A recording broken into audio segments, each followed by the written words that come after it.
Okay, so I'm trying to get caught up on Undead Unluck. And with what I want to talk about is going to require a spoiler warning. So there's your chance to leave now. Now let's get into it. So as we should know by now, there's this thing called Apocalypse, also known as the Book of Revelations. Obviously, it's inspired by Christianity, even though throughout the story there are multiple nods to other religions. But what I want to talk about specifically is Andy. Because I think Andy is Jesus. Follow me for a second. Off rip, his ability is to not kick the bucket. If something happens to him, he comes back. The inspiration is clear, but let's look a little deeper. When we are first introduced to the Union, Fuko and Andy had already eliminated 2 people, and later on 1 more seat is added, which in total makes 13 characters that we know of. The Last Supper, Jesus and the 12 disciples. And as we get further along in the story, we are introduced to Victor.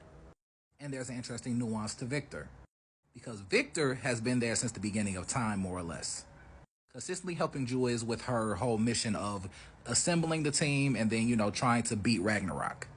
But it's not until she puts this in Victor's head that Andy is created.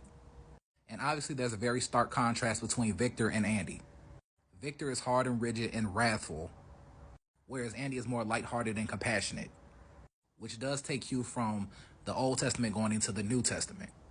And then addressing the fact that Andy was taking out Umas left and right.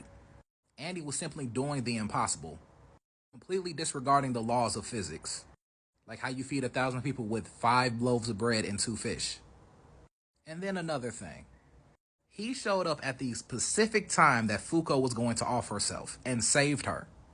And of course there's this whole thing of divine timing and patience. Andy ended up being exactly what she needed, because now Fuko is on her way to save the world.